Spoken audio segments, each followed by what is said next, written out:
¿Cómo están? Buenas tardes a todos y todas. Mi nombre es Octavio Farías. Van a ver conmigo esta primera parte de la clase de características de diferentes deportes. De Yapa les voy a dar una introducción a lo que es el entrenamiento. Les cuento muy rápidamente, generalmente no damos esta clase nosotros en la cursada porque en general la cátedra va a intervenir un equipo y entonces veíamos las determinaciones o las características que tenía ese equipo o deporte que hayamos visto. Futsal, handball, equipos de judo. Pero bueno, al no tener esa intervención, lo que vamos a dar es un pequeño panorama de una de las clasificaciones que se puede hacer de los deportes y después cada uno podrá ver de forma individual.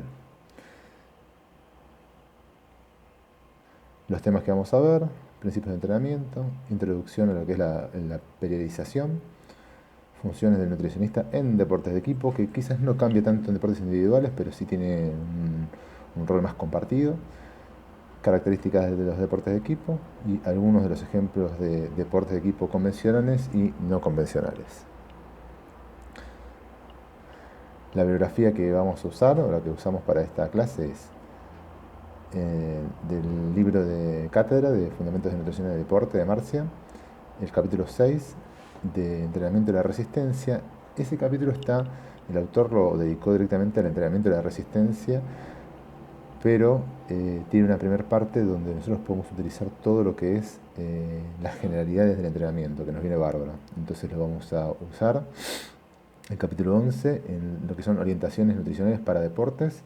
Hay un apartado directamente que es de deportes de equipo, y el material adicional que les voy a dar es un paper muy chiquitito que hizo Francis hace unos años.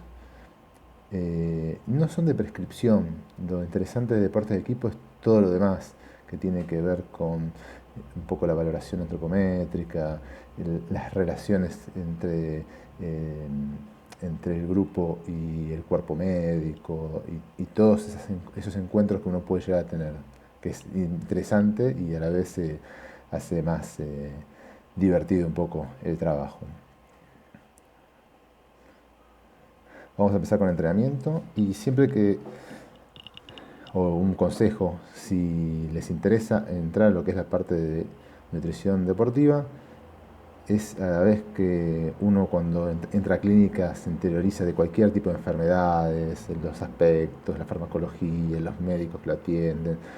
En nutrición deportiva es fundamental que sepan de qué hablan cuando hablan de entrenamiento. Y se aprende o entrenando o estudiando. En cualquiera de los dos es válido para poder hacerlo. Pero siempre sepan que si ustedes saben de enfrente o el otro entiende de lo que están hablando, les va a dar más legitimidad a su trabajo. Por eso es importante que ustedes se interioricen un poco con esto que vamos a ver. Antes de empezar, vamos a diferenciar qué es estos tres conceptos, que es actividad física, ejercicio y entrenamiento, que a veces se usan eh, iguales como sinónimos, pero cada uno está en contenido en el otro. La actividad física es de hecho algo que nosotros prescribimos, es cualquier movimiento corporal producido por los músculos esqueléticos que resultan en un gasto. De hecho nosotros lo decimos: muévase un poco más, es lo que se llama esa actividad física no estructurada. Camine, suba la escalera, anda en bicicleta para el transporte. Lo que intentamos es sumar actividad física. Que nosotros sumemos actividad física no quiere decir que mejoremos nuestra condición, porque esa actividad física puede ser demasiado global. Entonces necesitamos algo que vaya acortando o cerrando los objetivos que nosotros queremos. Y eso lo vamos a hacer a partir de ejercicio. El ejercicio es un tipo planificado de actividad física, estructurado porque tiene una técnica que va a dar mejoría y que se repite. Nosotros tenemos que lograr que se pueda repetir a lo largo del tiempo para que luego podamos adaptarnos a esa carga y después poder seguirlo. Y es destinado, ¿no?, al aumento o al mantenimiento de uno o más componentes de la actitud física.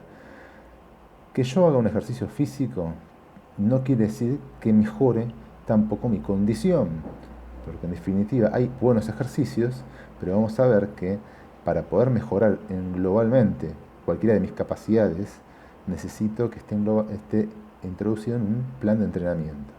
¿Y qué es el entrenamiento? Es un proceso que toma varios ejercicios, lo administra, lo programa, lo periodiza, le da tiempo, para que vaya, en definitiva, en función de las actividades, del objetivo. Les doy un ejemplo muy burdo, pero una actividad física podría ser hacer crema de leche, ¿no? Digamos, batirlo y transformar la crema líquida en crema. Eso no quiere decir que mejore mi capacidad de fuerza en los brazos. Entonces, si yo quisiera mejorar mi fuerza en los flexores del codo, entonces buscaría un ejercicio que esté más aplicado. Entonces diría, bueno, podría utilizar cualquiera de los curl, ¿no? Curl con mancuernas, curl con barras, que son flexiones, el clásico ejercicio. Solamente hacer ese ejercicio no va a mejorarlo, porque de hecho en un momento no va a funcionar más. Ese ejercicio tiene que estar englobado en un entrenamiento de miembros superiores, para que nosotros podamos de alguna forma mejorarlo y después evaluarlo, a ver si está rindiendo. ¿Hay ejercicios mejores que otros? Sí, pero no quiere decir que solo por el hecho de hacer ejercicio y de decir, bueno, este es el ejercicio más completo, voy a mejorar mi capacidad. ¿Y por qué ocurre eso? Perdón, más adelante les voy a hablar. ¿Cuáles son las condiciones que tienen que tener estos entrenamientos para que yo pueda mejorarlo? Uno tiene que tener una sobrecarga. O sea, que yo tengo que poner estrés sobre la capacidad que yo quiera trabajar. Si yo senso que esa actividad, este ejercicio, no logra movilizar más allá del umbral, digamos, desestabilizar la homeostasis que nosotros tenemos, no va a haber un cambio. Entonces necesitamos que haya una suficiente carga, o sobrecarga en este caso, para que pueda mejorar pueda desestabilizarlo. Especificidad quiere decir, si yo estoy entrenando la fuerza, que es una de las capacidades, si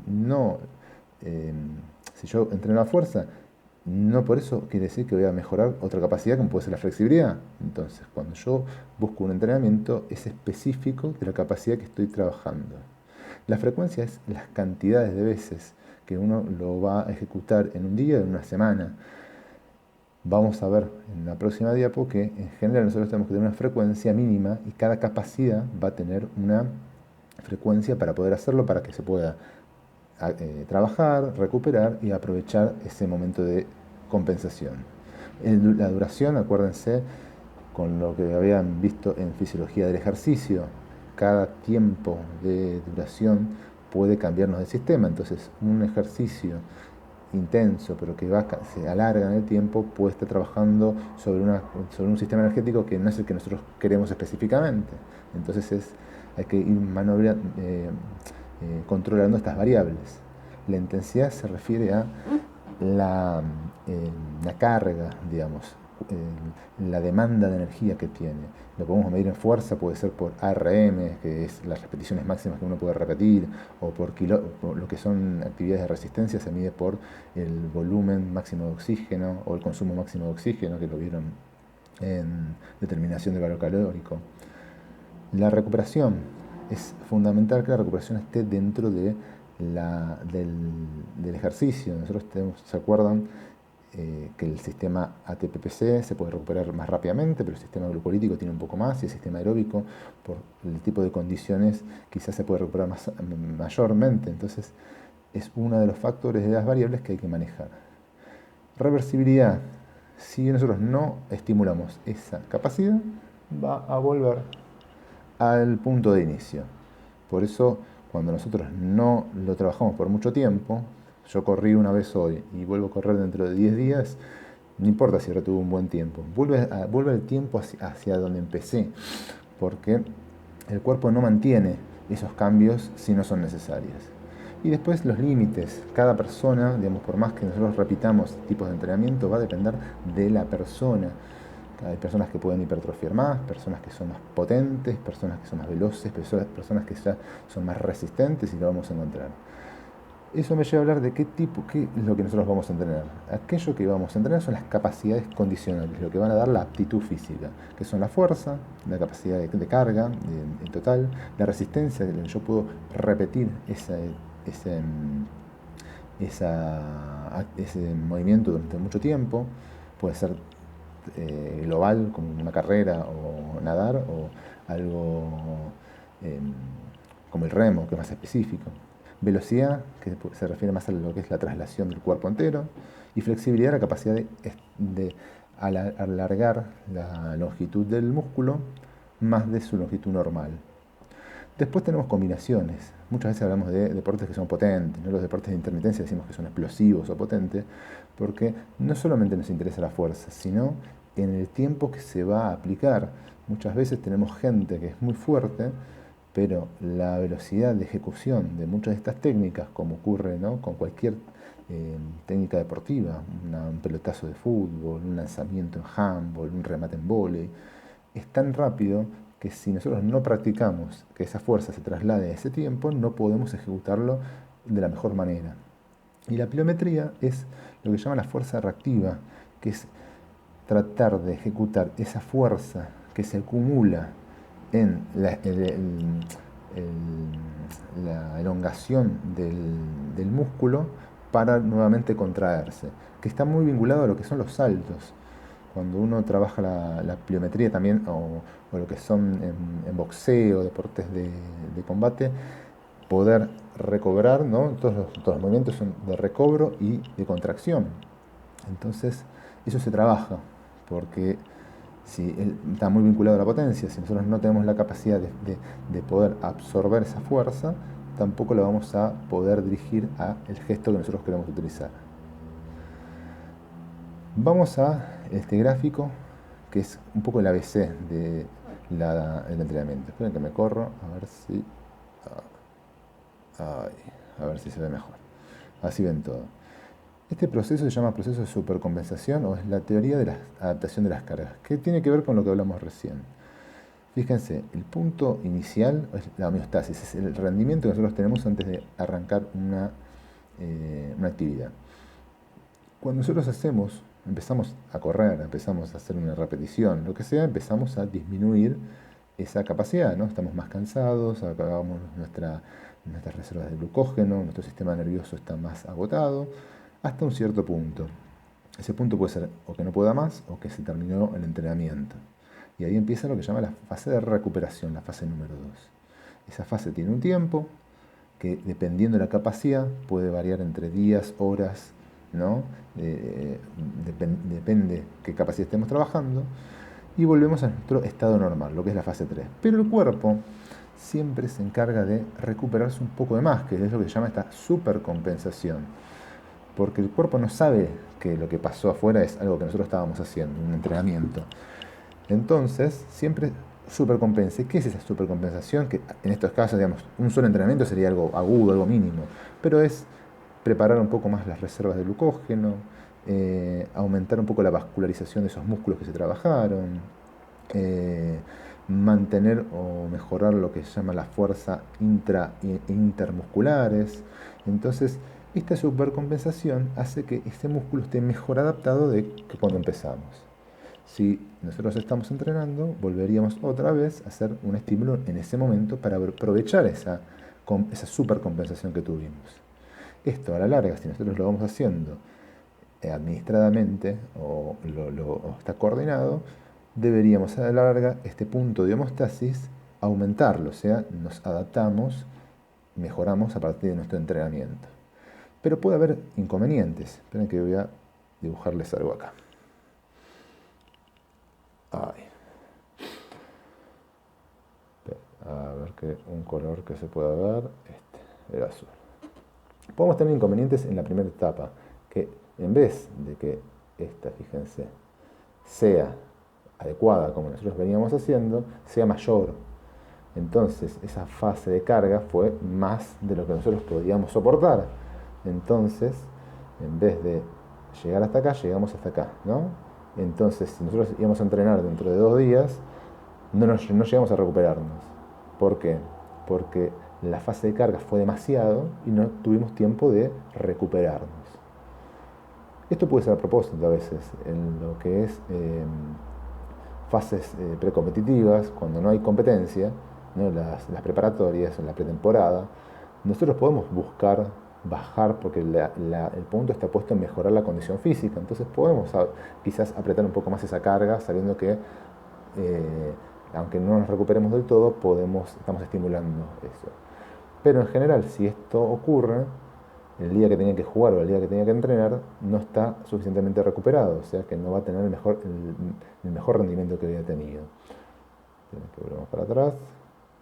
Podemos tener también que la fase de carga, perdón, y vuelvo un segundito, la fase de carga depende básicamente de los entrenadores o preparadores físicos. Si se equivocaron y cargaron de más, nosotros no podemos recuperar, no podemos hacer fuerza para recuperar a aquellos que hicieron mal.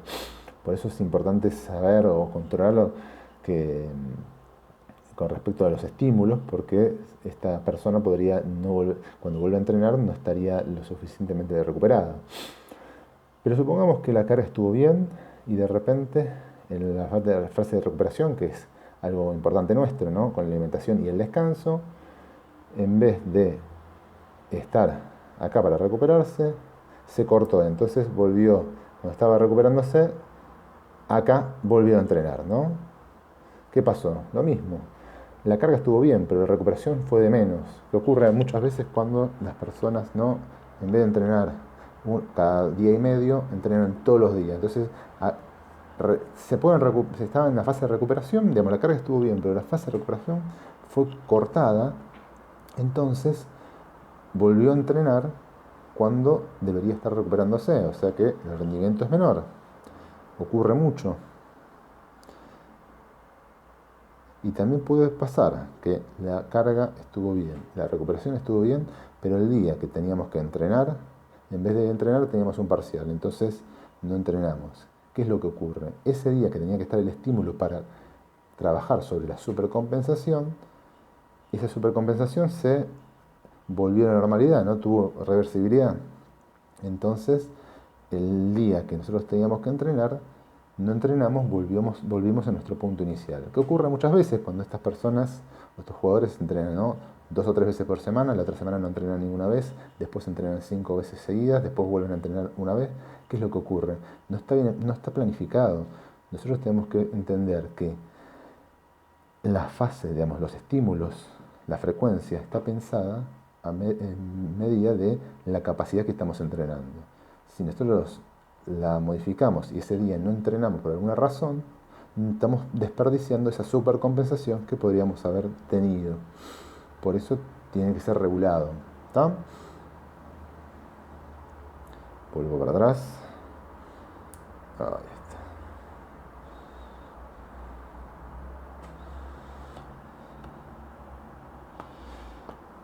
Fíjense que acá, yo lo que les decía es que para que se pueda estimular, ¿no? Eso que hablábamos de la sobrecarga, para que se pueda estimular estas capacidades, tengo que llegar a un umbral mínimo. Cuando yo no llego a ese umbral, no desato todas estas cadenas de compensaciones que yo estoy logrando quiero lograr para poder entrenar, para poder adaptarme y después nuevamente volver a estimularlo para seguir mejorando mi rendimiento. Esto, fíjense, la 1 y la 2, es como, por ejemplo, si yo, volviendo al ejemplo anterior, si yo quisiera trabajar mi flexión de codo con el peso de una lapicera, ¿no? Es una sobrecarga, pero es tan poco que no estimula, no mueve, no pone en estrés los músculos flexores del codo, entonces no lo va a necesitar. Por eso el nivel que nosotros tenemos que manejar es entre 3 y 4.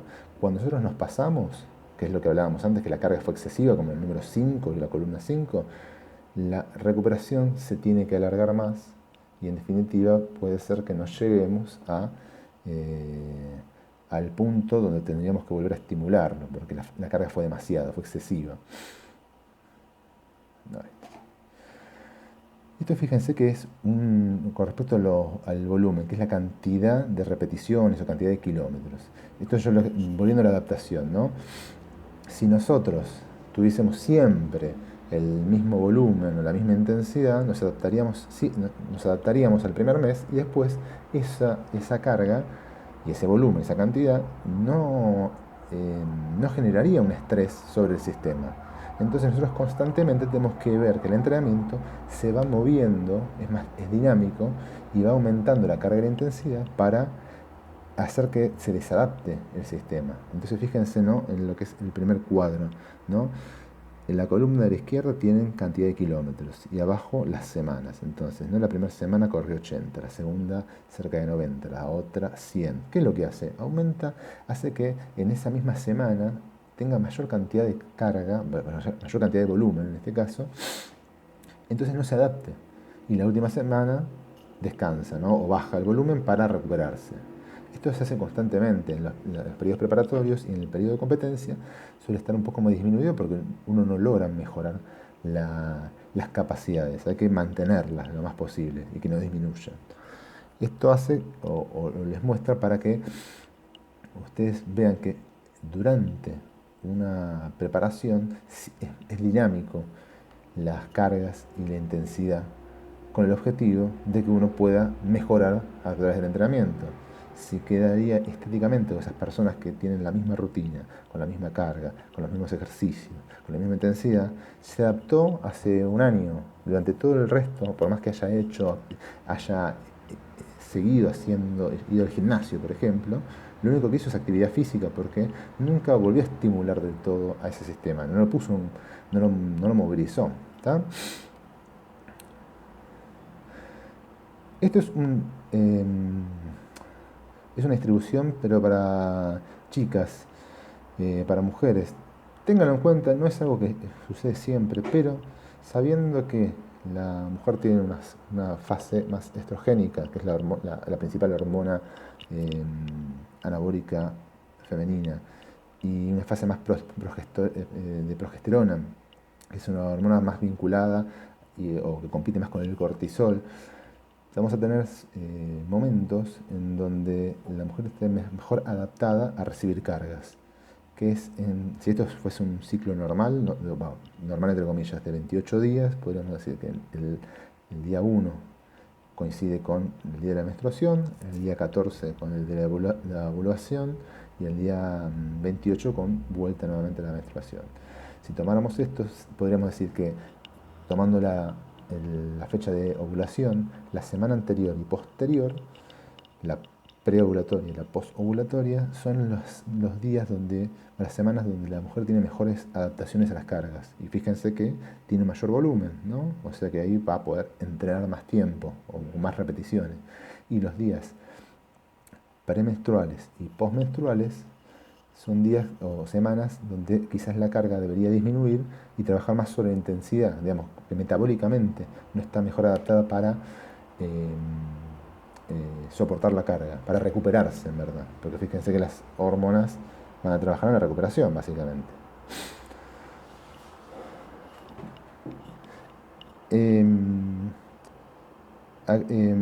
Francis habla siempre de poner el ojo, el objetivo nutricional, hacia dónde, porque muchas veces tomamos como objetivo nutricional lo estético como algo que puede vincularse también al rendimiento y la salud.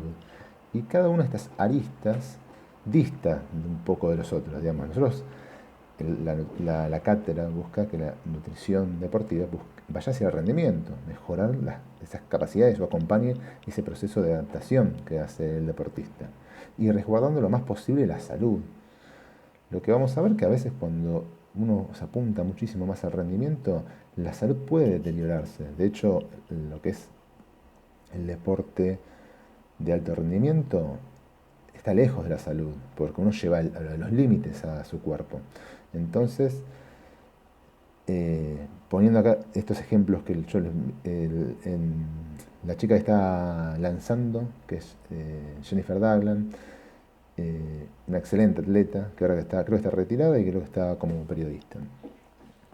Siempre estuvo vinculada, ¿no? Una tipa muy, muy meticulosa, entonces el rendimiento siempre estuvo, cualquier caso, digamos, o recomendación, la tipa intentaba mejorar su rendimiento. Ese rendimiento lo llevó a que, de salud no creo que esté mal, pero de lo estético, digamos, los entrenamientos que debería hacer para mejorar, porque ella era lanzadora de martillo, hace que tenga mayor corpulencia y estéticamente quizás no es lo que se cumpla con el estereotipo. Ella, estoy seguro que no le ocurrió nada, porque es una tipa que estaba muy metida en el deporte. Pero ahora volviendo a la vida normal, supongo que le costará encontrar un pantalón, y no por otra cosa, sino que estar tan dirigido hacia el rendimiento puede sacrificar esa forma estética que en definitiva, digamos, no le cambia, pero eh, ténganlo en cuenta, porque muchas veces el aumento del deporte puede hacer cambios mínimos. Por ejemplo, la jugadora de hockey, el volumen de los muslos por la cantidad de kilómetros que recorre, ¿no? Natación, el ancho de hombros. Entonces, ténganlo en cuenta porque si sabemos que esa deportista está vinculada, está dirigida hacia el rendimiento, quizás no tenga problemas, pero si estamos en deportistas de formación, más adolescentes, mencionárselos, que quizás es algo que va en pos de su rendimiento y quizás no lo encuentra con respecto a lo estético, que son los determinantes que le ponen más lo social. Ocurre también con lo estético, muchas veces no, ahí está Arnold, ¿no? Es una foto, ese objetivo nutricional es para algo que es subirse a una tarima, sacarse una foto y se terminó.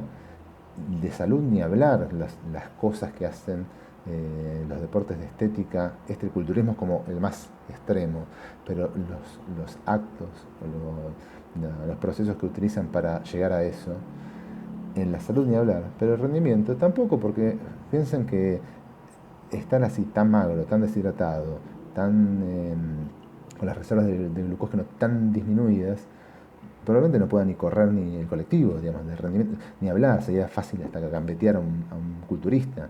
Entonces, lo estético no tiene que ver directamente con el rendimiento. ¿Está? Y en la salud, cuando uno busca el bienestar, no tener dolores de articulaciones, una adiposidad relativamente baja, una buena fuerza muscular, o una capacidad aeróbica, que yo esté vinculado solamente a la salud, va a decir que no creo que encuentre el mejor rendimiento, porque para lograr rendimiento tenemos que estresarlo mucho más al sistema, ¿no? Entrenar más, ponerlos más al límite, y eso hace que la salud de a poco se puede ir perdiendo. Y quizás de lo estético, parámetros de salud saludables, desde el punto de vista estético, son mayores. Entonces, nosotros siempre tenemos que tener en cuenta el objetivo para el cual el deporte está y acompañarlo y aconsejarlo, porque quizás hacen prácticas desde lo estético para verse mejor para el verano y que en definitiva van en contra de su rendimiento. Eh, tipo, tipo de planes, tipos de ayunos, quizás en deportes que no coinciden. Entonces hay que tenerlo en cuenta para qué zona estamos trabajando. Me parece que me salté uno. A ver.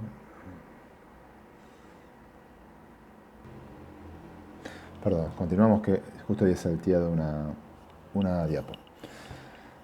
Bien, 3 factores que nosotros tenemos que manejar para mejorar el rendimiento deportivo, sea estético, sea de salud o sea el rendimiento. Uno es el entrenamiento, que se va a encargar básicamente el entrenador y el preparador físico.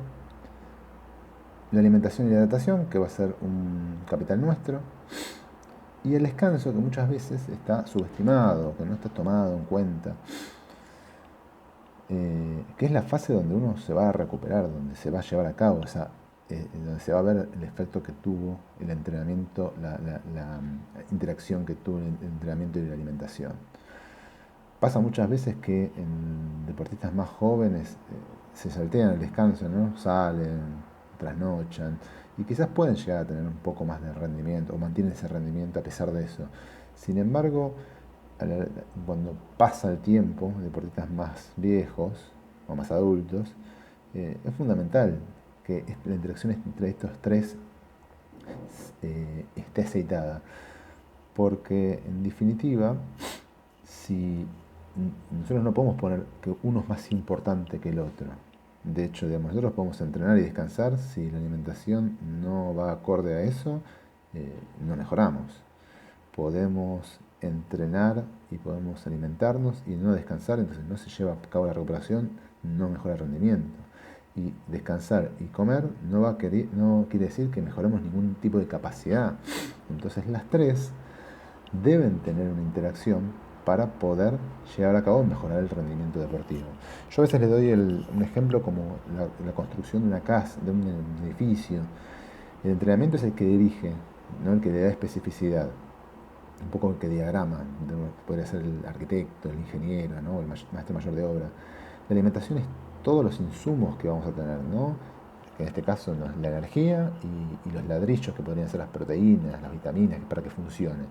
Y el descanso es el momento donde se van a poner a trabajar los obreros, nuestras hormonas, nuestras enzimas.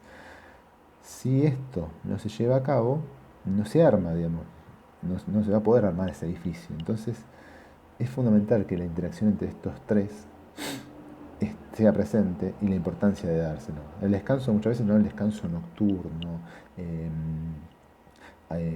no alterar lo que son las horas de sueño. Ahora ocurrió mucho, ¿no? Con respecto al uso de las pantallas, el aumento del uso de las pantallas, quedó alterado el sueño, entonces hay que tenerlo en cuenta. ¿Tá? Vamos a empezar a ver cómo se periodiza. Cada uno de estos se contiene dentro del otro y vamos a encontrar el más grande, que son los periodos, ¿no? El megaciclo, que tiene una longitud de entre 4 y 8 años, es donde nosotros vamos a proyectar ese deportista. Nosotros cuando tenemos grupos de deportistas o un deportista en especial, lo que buscamos es no que salga campeón en sub-14, en mini.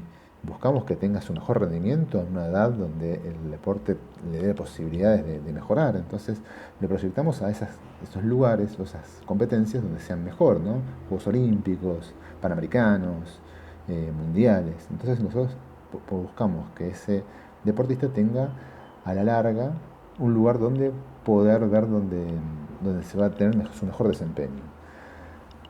Esos megaciclos, ¿no? Que generalmente son periodos olímpicos, ¿no? De 4 8 años, que son dos o tres Juegos Olímpicos, podrían ser también más, depende de la edad donde empecemos, va a estar dividido por estos macrociclos, que son tiempos más cortos y reales, ¿no? Acá fíjense que están entre 3 y 6 meses hasta un año, ¿no? Un año calendario. Entonces en ese año fijamos las competencias a las que nosotros nos ponemos a prueba.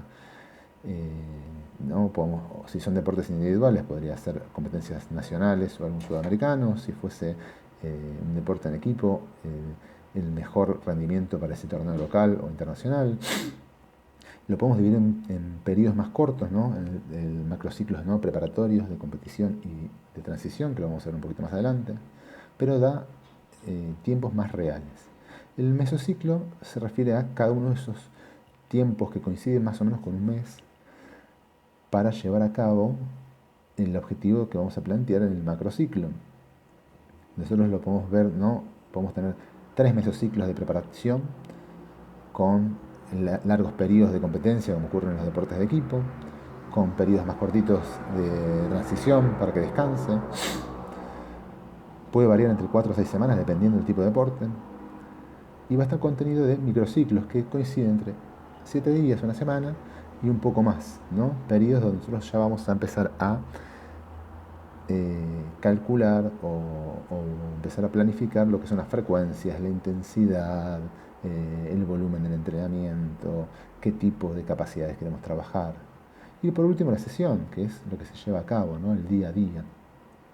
Fíjense que nosotros no es que planificamos el megaciclo, se pone como un objetivo, pero el macrociclo suele estar planificado. Los preparadores físicos lo explayan en un Excel y se ve cómo va oscilando, ¿no? el volumen, la cantidad de entrenamiento con la intensidad de cada una de las capacidades asociados a la competencia o la preparación. Y acá te vamos a dividir en los periodos en los que nosotros los trabajamos. Periodo preparatorio es aquel que busca, ¿no? Mejorar las capacidades, ¿no? Fuerza, resistencia, flexibilidad. Son periodos donde no hay competencia, por eso se llama preparatorio. Se puede dividir en generales, que son, digamos, las capacidades que estamos trabajando no son las específicas del deporte, y la especial, que son aquellas donde nosotros vamos a vincular mucho más la capacidad que queremos trabajar para el deporte, para mejorarlo, ¿no? Fuerza explosiva o fuerza reactiva en otros deportes intermitentes, fuerza resistencia. Puede durar entre 6 a 8 semanas, cada vez dura menos. Fíjense el fútbol, antes duraba casi todo el verano y ahora por calendario empieza a cortarse. Y es los lugares donde empieza a haber mayor cantidad de entrenamiento, ¿no? Puede haber, depende si es profesional o no, pero puede haber turnos simples, doble turnos, triples, puede haber más. Ahí los deportes más fosfagénicos pueden tener mayor cantidad de sesiones en el día por el tipo de entrenamiento. Y lo que nosotros buscamos, fíjense que es la forma física. En este momento no buscamos la técnica, ¿no? El mejor desarrollo deportivo, sino aumentar las capacidades porque sabemos que durante el año quizás no las podemos desarrollar.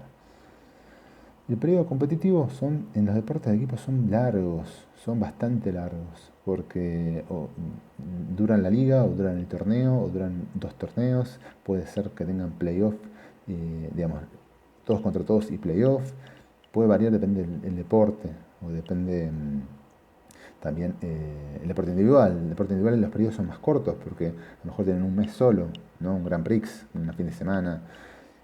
Hay que ver deporte por deporte. Pueden tener varios encuentros. En los deportes de equipo pueden haber hasta 2 partidos por semana o 3, dependiendo de cuántas copas participe. Y acá el objetivo del periodo competitivo es la forma deportiva, porque en definitiva el jugador de fútbol va a ganar por cómo juega el fútbol, no por cómo corre más o por cuán fuerte es haciendo una sentadilla. Entonces, en estos momentos, la forma deportiva es la más importante. Y mantener las capacidades, porque en definitiva son las que le va a ayudar a tener esa forma deportiva lo mejor posible. Lo que pasa que, viendo un poquito para atrás, mantener las capacidades, no estimular las capacidades, muchas veces no nos permite por los calendarios. Porque si yo tengo que entrenar, si yo juego hoy y tengo que jugar dentro de 3 días, no puedo entrenar la fuerza sabiendo que va a afectar el rendimiento deportivo. Entonces, lo que se hacen son mantenimientos de las capacidades, estímulos muy pequeños y puntuales para que esa capacidad merme lo menos posible. Y periodo de transición, que es muchas veces olvidado también a la vez que el descanso, que es el periodo donde tiene que haber un descanso, no solamente físico, psicológico, mental, emocional. Muchas veces cuando trabajan con deportistas que vienen acá porque están en el CENAR o en la Villa Olímpica, y dejan de sus familias y tienen que volver, necesitan ese volver, ese descansar, porque estuvieron años, durante todo el año trabajando o con el objetivo del deportivo, y necesitan bajar esa necesidad. Baja mucho la intensidad y el volumen que estaban trabajando, y de hecho se mantiene, la idea es descansar y mantenerse activos, pero por fuera de lo que uno tiene como capacidades. Fíjense que acá yo les pongo a Messi, digamos, corriendo una cinta. Los futbolistas no corren en cintas, porque la cinta es para el gimnasio, entonces es mantenerse activo, es perder la forma, digamos, si uno descansa mucho puede volver con una composición corporal muy alterada, entonces 3 o 4 kilos o más podría ser demasiado para después volver a la competencia.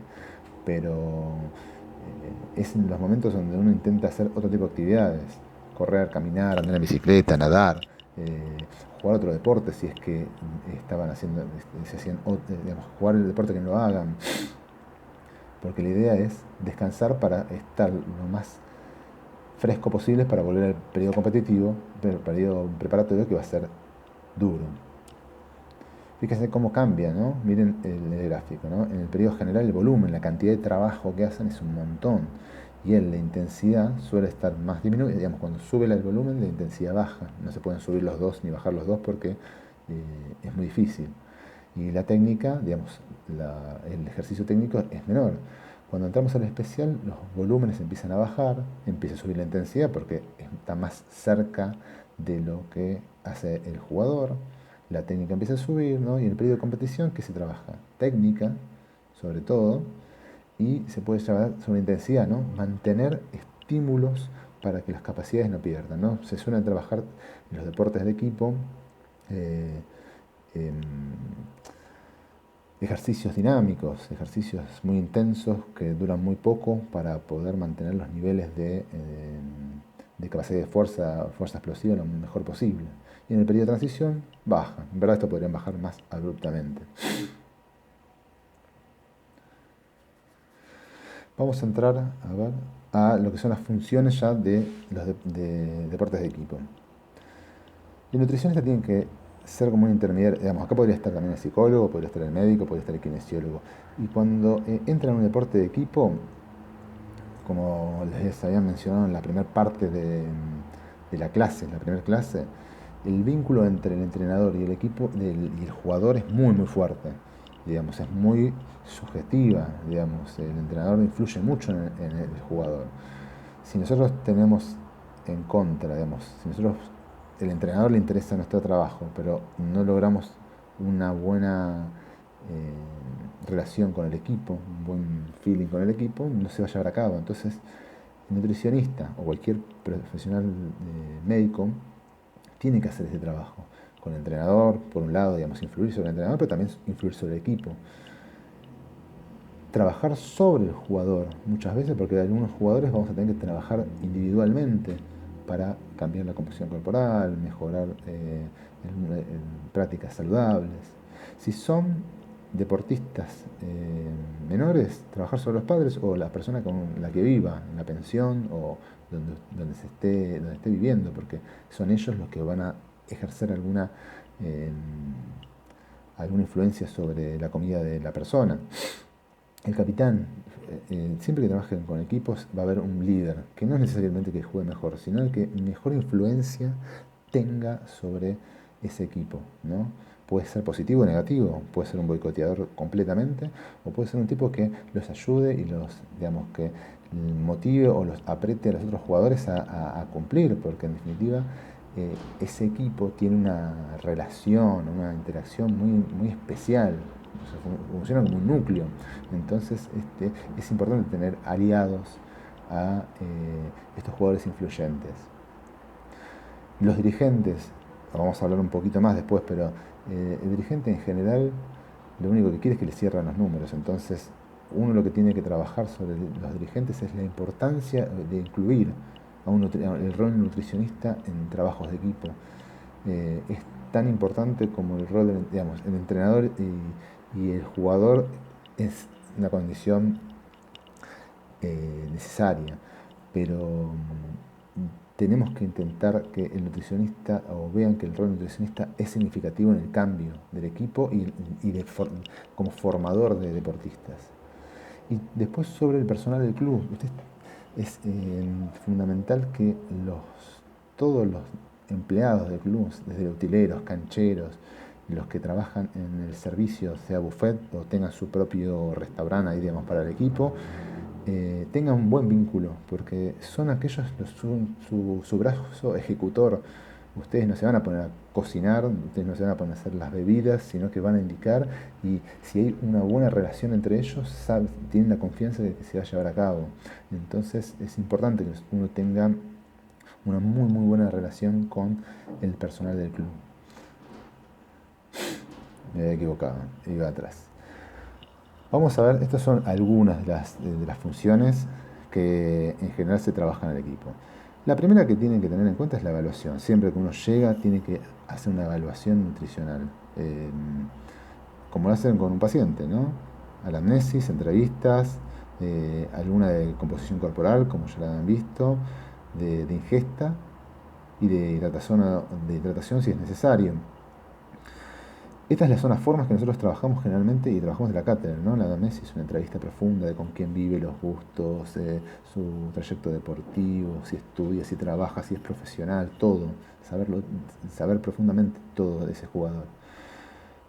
Con respecto a la composición, ya les habló Mariano anteriormente, no es suficiente con el peso y talla que trabajamos en el hospital, necesitamos algún medio que sea un poco más esclarecedor.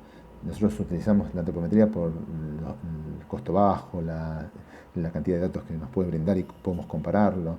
Puede ser otro, podría ser la impedancia, pero tiene que ser alguna algún método que nosotros podamos evaluar un poco más que el peso y la talla. El registro, ya lo vieron en evaluación, es quizás la mejor forma para poder obtener un promedio y dependiendo, ¿no?, la variabilidad de esos días, ¿no? Si hay un día que compite, un día que hace físico, un día que solo entrena, un día que... Bueno, tenemos que tener mayor cantidad de días para evaluar. Siempre es bueno elaborarlo, informes individuales y grupales, digamos, cómo está la indicación de ese grupo y cómo está en particular por si tenemos que trabajarlo. Y comunicárselo a todos, a los entrenadores, al preparador físico, porque en definitiva es el que va a hacer también una cantidad de trabajo que puede ser modificada a través de nuestra intervención, y los dirigentes. Muchas veces creen que se quedan afuera los dirigentes de esto, entonces hay que elaborar informes, resúmenes, porque si ellos ven que nuestro trabajo va a hacer mejorar al equipo, sienten confianza. Entonces hay que trabajarlo y ver la forma de que uno lo puede elaborar, lo pueda comunicar. Una vez llevado a cabo el análisis, ¿no?, empezamos con el control, en qué momento, y tratamiento a los jugadores que haga falta, ¿no? Entonces, ¿cómo hacemos el control? El servicio, si lo hacen, digamos, si son profesionales y comen ahí obligatoriamente, trabajar sobre el menú. Y si no, si es un buffet y es opcional, ver de qué formas puede mejorar esa opción para ese deportista. En general los buffets tratan de vender cosas más masivas, pero uno, si logra convencerlos que teniendo esto y teniendo, digamos, que los jugadores coman ahí, es una réplica importante para socios del club, para las inferiores. Entonces hay que tratar de trabajarlo, eso es más el trabajo de gestión. Plan de alimentación, ¿no?, para la familia, la casa, la pensión, donde esté, darle una posibilidad.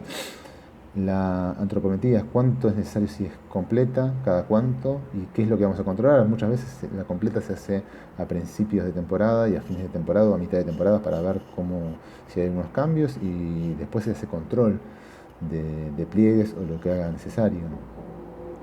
Bebidas deportivas, lo vieron la semana pasada, a veces es muy costoso si uno no tiene un patrocinador que les garpe las bebidas.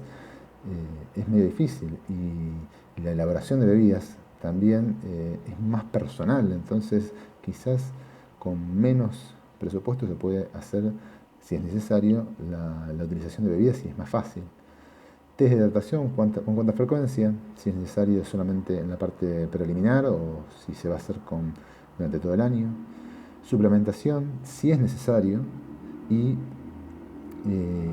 que gestionen ustedes, a ver si es seguro. Ustedes lo van a ver más adelante en la clase de suplementación, pero muchas veces estos vienen por canje. Entonces le dicen, bueno, yo te pongo la propaganda, utiliza esto, y quizás no es, digamos, lo que le dan no es necesario porque no va a cambiar ningún tipo de rendimiento, o quizás es inseguro porque puede dar doping, porque los deportistas a nivel nacional pueden ser evaluados por doping. Entonces, a tener mucho cuidado con eso. Entonces, estas son funciones que nosotros vamos a tener a lo largo, luego de la evaluación. Encontrar un espacio físico temporal quiere decir que ustedes tengan un lugar, aunque sea 2 metros por 2 en el vestuario o en algún lugar, pero que ustedes los encuentren. Ahí trabaja el nutricionista y tienen un tiempo. Muchos de los que les voy a mostrar, digamos, los colegas y compañeros que trabajan en equipo, no son 100% nutricionistas del equipo y del club. Tienen varios otros trabajos, pero ellos tales días los encuentran ahí porque hacen sus entrevistas, entonces ya saben que el licenciado tal está en ese lugar y en ese lugar, y para que ustedes puedan recibir también padres, puedan recibir, hacer cosas, algo más íntimo. Si ustedes solamente trabajan al lado de la cancha, digamos, es fundamental que esté, pero que digamos, todo el trabajo que hacen y también la entrevista es al lado de la cancha, se pierde un poco ese espacio. Entonces, buscar un lugar donde lo puedan tener. Educación alimentaria es fundamental. Yo creo que es lo más importante que ustedes van a tener que trabajar, porque van a ver que a veces es correcto todo lo demás, pero el problema es la comunicación que tienen o de dónde vienen las fuentes. Entonces, trabajar el tiempo que ustedes les brinden de educación, mucho, y de las maneras más diversas. Ahora les voy a mostrar de todo. Ciclo de charlas que no les quede. Yo a veces los entrenadores dicen, venite a dar una charlita de nutrición, como si eso pudiera cubrir todas las necesidades que tiene un equipo, o que nuestro trabajo solamente esté simplificado a una charla de un poco de alimentación saludable.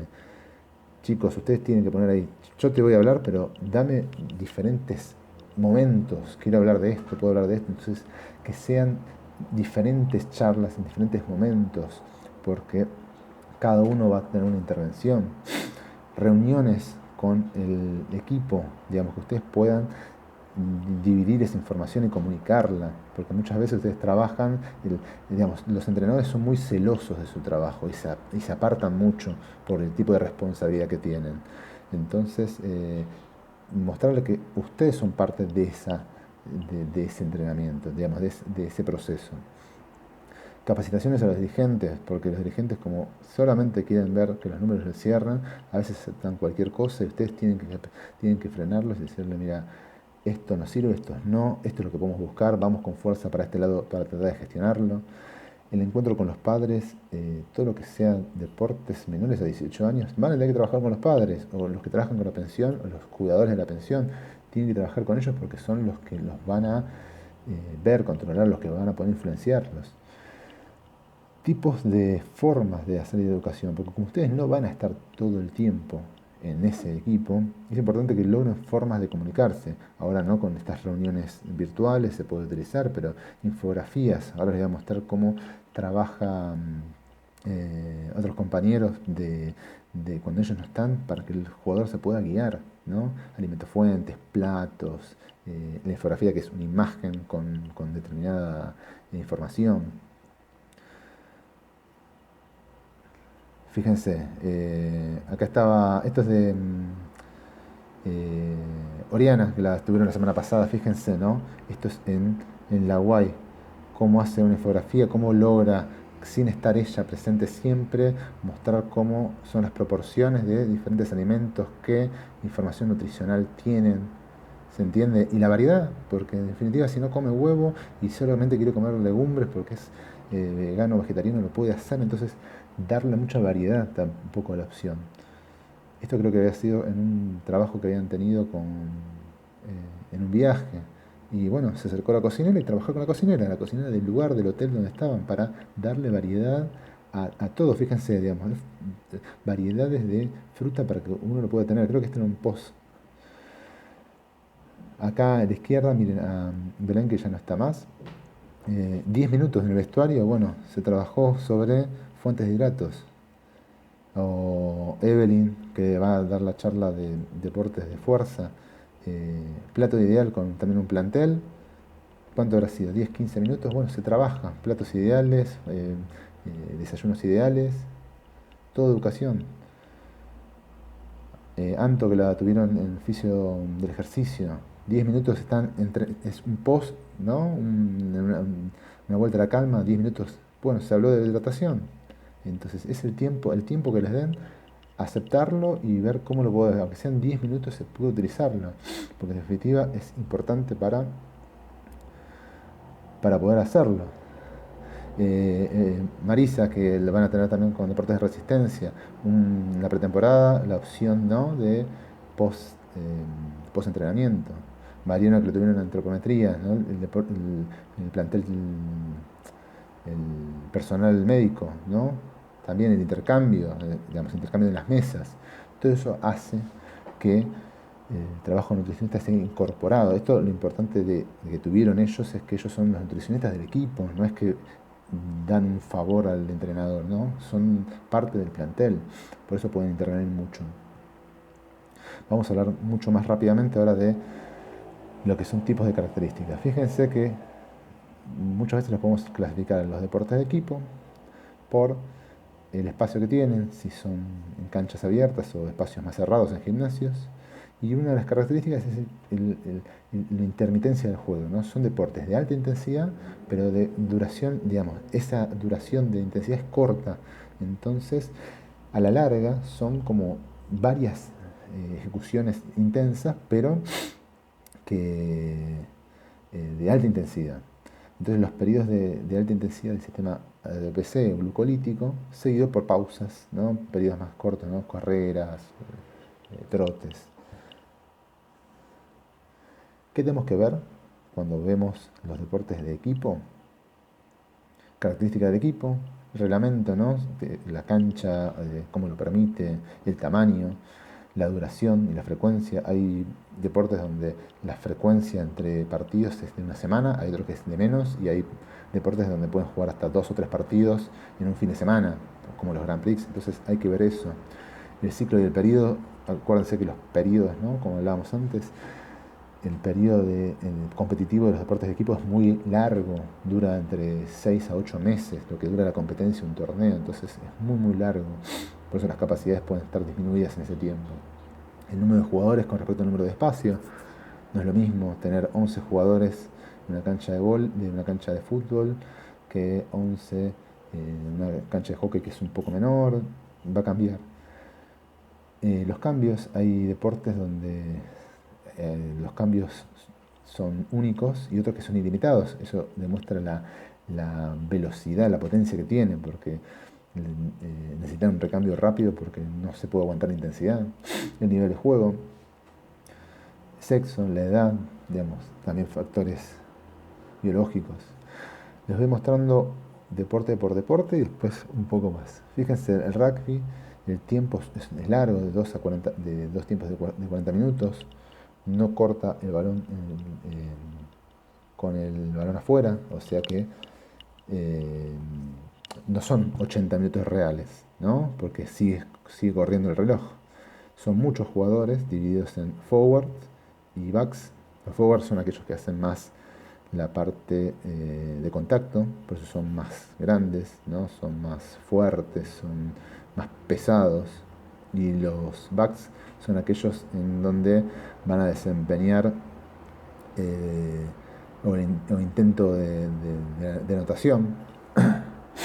Fíjense que hay muchos cambios, pero siempre tienen que mantener lo que es la primera línea. Y características que tiene este deporte es que está muy vinculado a la suplementación. No sé si es algo más social, pero prácticamente uno cuando trabaja con rugby, de la mano viene algún suplemento. Entonces, trabajar mucho sobre eso. Y después algo que es cultural del deporte, que es el tercer tiempo. Que ese tercer tiempo, en general, va de abusos no solamente de comida, sino de alcohol, porque la idea es la confraternidad con el otro equipo, entonces tenerlo siempre en cuenta. Miren, acá tengo, esto es una placa que hicieron hace unos años, el Urba Ref, y entonces se podía ver, ¿no? Estos son los eh, forwards, hooker, segunda línea, hooker pilar y segunda línea, perdón. Y acá se pueden ver, ¿no? Estos jugadores que su puesto es muchísimo más de contacto, tienen esqueletos más grandes, tienen índice muscular más mayores, pero también una adiposidad más grande, porque en definitiva cuando yo tengo que hacer fuerza, ¿no? La fuerza es la masa por la aceleración que le aplique, entonces son jugadores que van a tener una adiposidad alta y va en función del rendimiento. Piensen que en el Scrum, ¿no? Se mide por tonelaje. Entonces, cuando se medían los All Blacks con los Pumas, los All Blacks le sacaban casi 100 kilos, es como tener una persona más haciendo fuerza. Entonces, en este tipo de deportes, la adiposidad suele estar aumentada y es en función del rendimiento. Quizás estéticamente yo te voy a decir, no llego al verano, pero va a rendir más porque tiene más fuerza para poder hacerlo, además pueden mover más peso corporal. Al contrario, fíjense los que son, ¿no? Medios crown, la apertura, fullback, wing y centros, que son los que van a intentar movilizarse, son más ágiles, esqueletos más pequeños, quizás una fuerza, un índice musculoso un poco más cercano a las variables que nosotros manejamos. ¿Pero por qué? Porque tienen que ser rápidos. Si pesan, digamos, si son muy pesados, no se van a mover, a menos que sean muy potentes, como a veces ocurre en algunos casos, que esos son imparables, ¿no? Como ocurría con Lomu, ¿no? Muchos tipos gigantes, pero que tienen la capacidad de potencia muy grande. Entonces esto ustedes lo pueden analizar, porque ustedes pueden saber que si hay jugadores que se pretenden que sean pilares, el pilar tiene más o menos estas composiciones. Si es muy magro, a menos que y la masa muscular está al tope, no lo vamos a poder promover como pilar porque sabemos que se puede llegar a lastimar, porque las características de los pilares es este tipo de jugadas, ¿no? Están en el scrum, están en los moles, en los rack, hacen eh, los line-out, levantan, entonces son tipos que tienen que tener peso. Fíjense en básquet, son 4 tiempos de 10 minutos, el tiempo sí se corta, o sea que son 40 minutos jugados. No es que se pueda hacer tiempo, no puedo tirarla y pasa el tiempo. Es un deporte muy explosivo. Son 5 jugadores en una cancha grande. Y esos jugadores, digamos, y fíjense que los cambios son ilimitados. ¿Por qué? Porque constantemente hay que cambiarlos porque no se llega a poder cumplirlo. Siempre hablo de hombres y de mujeres en los dos, ¿eh? Digamos, hablamos de los dos deportistas. Este lo hicieron hace poco, creo que el 2018. Fíjense, ¿no? Estas variables de deportistas de la selección argentina, de hombres. Los guardias, los bases son los que crean la jugada, ¿no? Los aleros son aquellos que hacen cortinas, ¿no? Ponen el cuerpo, y el centro o el pivot es aquel que va abajo del aro a pelear rebotes, a pelear cestes, digamos, son los jugadores más grandes y más altos. Fíjense en cómo se va aumentando, ¿no? En talla, los jugadores que pelean más el espacio son más altos, los jugadores que crean más las jugadas son más ágiles, más pequeños, más rápidos. Los deportistas que los centros, ¿no? Los pivots son más pesados, la masa adiposa tiene mayor cantidad comparado con nosotros, porque digamos, ese jugador que tiene que pelear su espacio y es más pesado, pero para que al otro le cueste poder moverlo. Si fuese muy magro, ¿no? Si tuviese 30, tiene muchísimo, de 30 milímetros de pliegue, tendría muchísimo menos peso para poder movilizarlo. Y fíjense que el índice musculoso también es mayor, más músculo, digamos, deben ser esqueletos más grandes también. Entonces esto es lo que ustedes pueden analizar para promover también. Pueden ser jugadores muy altos, pero que tengan un esqueleto muy pequeño y bueno, no va a poder funcionar como centro, porque lo van a matar, porque va a estar rodeado de gente que va a ser muy pesada y que no lo va a poder hacer cuerpo a eso.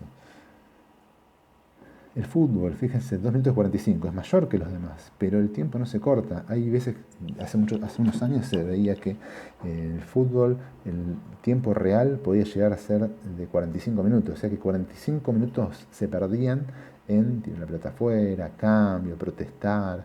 Entonces, es un deporte que fíjense que no tiene tanta intensidad como el básquet. Va a tener otra intensidad, quizás no es un deporte que va a ser tan explosivo por el tipo de gestos, pero hay que bancarse el que es al aire libre y que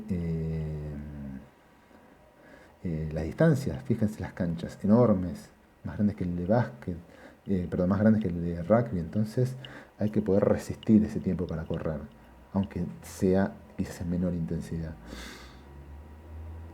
No quiere decir que no sea intenso, lo que quiero decirles es que se pueden lograr mayores pausas comparado con el básquet. El básquet tiene un tiempo y si ese tiempo se va, esos 24 segundos, perdió la pelota. Entonces el reglamento obliga a que sea dinámico, muy dinámico. Yo si pudiera hacer jueguito con la pelota durante 45 minutos, podría hacerlo en el fútbol, si nadie me la saca. Entonces el reglamento permite esas cosas. Fíjense, el hockey, 4 cuartos, creo que está modificado, ahora es un poco más largo. También 11 jugadores, pero el tiempo no se corta, o sea que es más todavía más intenso, porque, perdón, el tiempo no se, igual que el fútbol, perdón. Los cambios son ilimitados, tiene más dinámica, eso me refería, mucho más dinámico para hacerlo. Les pongo la arquera, tener en cuenta las características. La arquera no es como el arquero de fútbol, está cubierta completamente porque la bocha puede llegar a lastimar. Entonces, como es factible que le den un pelotazo, un bochazo, está más cubierta con artefactos de seguridad y la indumentaria puede llevar a otro tipo de condiciones que tenemos que tener en cuenta, con hidratación, ¿no? O la misma preparación física. Como es un deporte, en el libro tienen una tabla de eh, composición corporal. Es un deporte mucho más limpio, no tiene tanto contacto, porque el contacto está penalizado. Entonces, digamos, yo no puedo golpear con el palo a una persona o hacer una falta. Entonces, son deportistas o jugadoras que no tienen un desarrollo muscular tan alto como vamos a ver, por ejemplo, ahora les muestro en el handball, futsal, parecido al fútbol, pero fíjense, 2 tiempos de 20 minutos, el tiempo se corta, o sea que juegan 40 minutos obligatoriamente, 5 jugadoras en una cancha tan grande como la que es la de básquet. Es muy intenso, es muy rápido y con los pies se puede jugar, ¿no?, por fuera o por dentro. Entonces, fíjense los cambios. Un jugador de fútbol muchas veces no puede jugar al futsal por la velocidad que tiene, entonces hay que tenerlo en cuenta. Es mucho más intenso el futsal que el fútbol al aire libre. Fíjense el handball, 2 tiempos de 30 minutos, el tiempo se corta, o sea que están jugando 60 minutos sin parar, digamos, son 60 minutos reales. Y el contacto que tienen, ¿no? Fíjense, acá les puse el jugador, ¿no?, el pivot que intenta, o el lanzador, el contacto está permitido. Entonces, si esta jugadora no tiene un buen desarrollo muscular y quizás adiposidad, no puede pelear ese espacio para hacerlo. Entonces van a ver que entre una jugadora de handball y una jugadora de hockey, es normal que la jugadora de handball tenga más músculo y tenga más adiposidad por el tipo de rol que tiene que hacer. No quiere decir que pase la obesidad, pero normalmente la vamos a encontrar. Comparado con una de hockey, que hay menos contacto, entonces el tipo de actividad y la duración y el largo de la extensión del tiempo y de la cancha va a ser que necesite obligatoriamente ser un poco más magra, ¿está? O magro. El vóley, fíjense, no se juega por tiempo, se juega por objetivos, por set. Son 6 jugadores en una cancha más chica de lo que puede ser el largo de una cancha de handball. No hay contacto físico, o sea que van a tener demasiado desarrollo muscular y no, porque no tienen que pelear espacio. Un equipo está de un lado, un equipo está del otro. Es muy explosivo, muy explosivo por el tipo de técnicas, ¿no? Los saltos, los remates, la defensa, pero no es que tiene un desarrollo muscular como tendría que tener un jugador de rugby, no tiene sentido. Lo que va a tener es una buena capacidad de potencia, como decíamos antes, fuerza en función de la ejecución de esa técnica. Les traigo otros deportes porque a veces hablamos de estos solos y hay un montón. Fíjense, los deportes de playa son un boom y son gente que todavía estamos buscándolos, entonces se puede aplicar nutricionistas en este tipo de deportes. El fútbol playa, el handball playa, o el beach handball, el waterpolo es un deporte de equipo también que tiene una preparación gigante porque tiene que mantenerse a flote durante 40 minutos. El softball, ¿no?, o el béisbol, el sextobol, que es como un pariente, un antepasado del básquet. Este que les pongo acá al costado, el dodgeball, también el juego que se juega, el quemado, ahora es un deporte y que tiene una federación y que compiten. Entonces, todos estos deportes que a veces nosotros los pasamos por alto, son deportes de equipo que uno hay que empezar a analizarlos y darle el aporte que el nutricionista le puede llegar a hacerlo, porque en definitiva no va a haber tablas, no vamos a encontrar factores de publicaciones sobre estos deportes, porque son muy nuevos y que nosotros podemos hacer una intervención y sería genial que poco a poco pudiésemos intervenir. Lo mismo que en todos los deportes adaptados, no nos olvidemos, esperen que me muevo, todos los deportes adaptados, hay deportes de equipo que tienen un doble desafío, no solamente saber del deporte, de nutrición, saber de deportes, sino saber sobre el tipo de discapacidad con el que cuenta esta persona, que ellos son deportistas, digamos, nunca se fijan en el tipo de discapacidad. Si pasan por el CENAR van a notar que está lleno y cómo se despliegan. Entonces fíjense, ¿no? El rugby adaptado, el básquet adaptado, el vóley, el fútbol para ciegos, son todos deportes en donde, deportes de equipo, en donde nosotros podemos actuar y sería genial que nosotros podamos empezar a vincularnos. Entonces, no nos olvidemos de eso, no solamente fútbol, rugby, digamos, hay que empezar a buscar y realmente se puede llegar a trabajar. Bueno, muchas gracias, se me hizo un poco más largo de lo que creía. Les dejo mi email por cualquier duda que tengan sobre esta clase y mi Instagram por si quieren también preguntar algo. Continúan con lo que es la segunda parte, que es deportes de fuerza y de resistencia. Saludos y nos vemos.